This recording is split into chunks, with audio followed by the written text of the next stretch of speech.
Patrick Hutzel from intensivecarehotline.com with another quick tip for families in intensive care. Today's tip is about when should the ventilator be removed after a stroke, and that is assuming that your loved one has gone into intensive care after a stroke, is ventilated with a breathing tube or a tracheostomy after a stroke. So when should the ventilator be removed? That's a question we get quite frequently. It's more of a general question, but let's break this down today so that you can find hopefully the answer in this question today. So when someone goes into intensive care after a stroke, it really depends on the severity of the stroke. Most patients that do go into intensive care after a stroke means it's quite a significant stroke. So, they might stop breathing, or they might even go into respiratory arrest or cardiac arrest, depending on the severity of the stroke. They're often at least paraplegic, and, they lose the ability to talk, and they need to be intubated for those reasons that I just mentioned. And then, hopefully after a few days of an induced coma, they can hopefully wake up and, get weaned off the ventilator. But there's no guarantee for that, depending on the severity, again, of the stroke, whether there's been significant and long-lasting brain damage.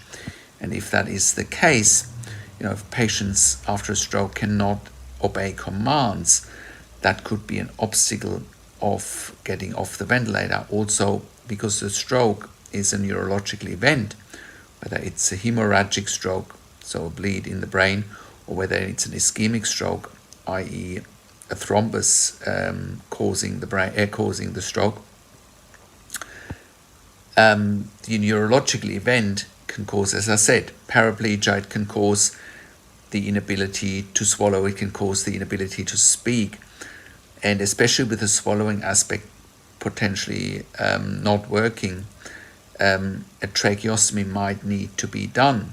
For example, in our service intensive care at home, and you can find more information at intensivecareathome.com, we have clients at home with a stroke. For example, they are no longer able to swallow and they have a tracheostomy. They are not necessarily ventilated, but they are unable to swallow, and therefore they need a tracheostomy. So even though someone might have the ability to be weaned off the ventilator, if they are no longer able to swallow or to eat, they may need a tracheostomy.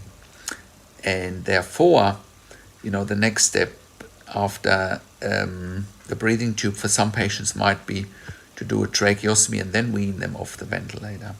Now, in the ideal world, people can swallow and can talk, and then, they can be extubated after only a few days in ICU, and they can go on to rehabilitation, of course. Challenges for patients that need a tracheostomy that are not able to wake up, and then a weaning process might start after they had a tracheostomy, come out of the induced coma. Only then can you really assess someone's neurological function after they've come out of the induced coma. Is the brain working? Where are the deficits? What does the MRI scan of the brain show? What does the CT scan of the brain show? Has an EEG been done? What's the neurologist saying about the future of your loved one with a stroke in ICU? So again, if your loved one needs a tracheostomy and can be weaned off the ventilator, that's great. The sooner the better, of course. But again, if your loved one is not passing the swallowing test, they probably would need a tracheostomy until they can swallow, and that may not be the case ever again. It's hard to say. I'm not a neurologist. I'm just talking from my extensive ICU experience for over 20 years in 3 different countries, where I looked after many patients with a stroke in ICU that were ventilated with a breathing tube and also with a tracheostomy, And then also, as I said, with our intensive care home service, we're looking after patients at home that have a stroke. So that is my quick tip for today. I hope that helps.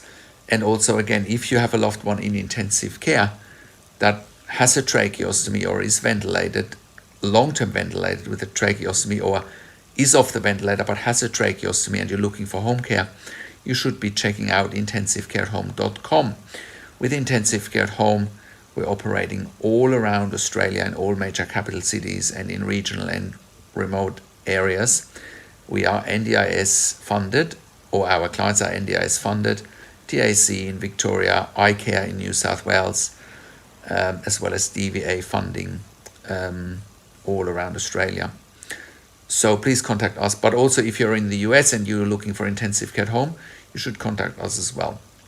Now, if you have a loved one in intensive care and you need advice and you need help, please go to intensivecarehotline.com, call us on one of the numbers on the top of our website, or simply send us an email to support@intensivecarehotline.com with your questions. Also, have a look at our membership for families in intensive care at intensivecaresupport.org. There you have access to me and my team 24 hours a day in the membership area and via email, and we answer all questions intensive care related 24 hours a day, again in the membership area and via email. If you need a medical record review for your loved one in intensive care, we can do so in real time while your loved one is in intensive care, and we can give you the second opinion in real time. Or if you need a medical record review after intensive care, we can help you with that as well. But we strongly recommend to have the medical record review in real time, so it's not too late for you to make informed decisions. Also, if you're an NDIS participant or NDIS, you have a loved one that needs NDIS and you need a nursing assessment, please contact us as well. Or if you're an NDIS support coordinator and you need someone to do a nursing assessment, please contact us as well. Now, subscribe to my YouTube channel for regular updates for families in intensive care and intensive care at home. Click the like button, click the notification bell, share this video with your friends and families, and comment below what you want to see next or what questions and insights you have from this video. Thanks for watching. This is Patrick Hutzel from Intensive Care at Home and intensivecarehotline.com, and I'll talk to you in a few days. Take care.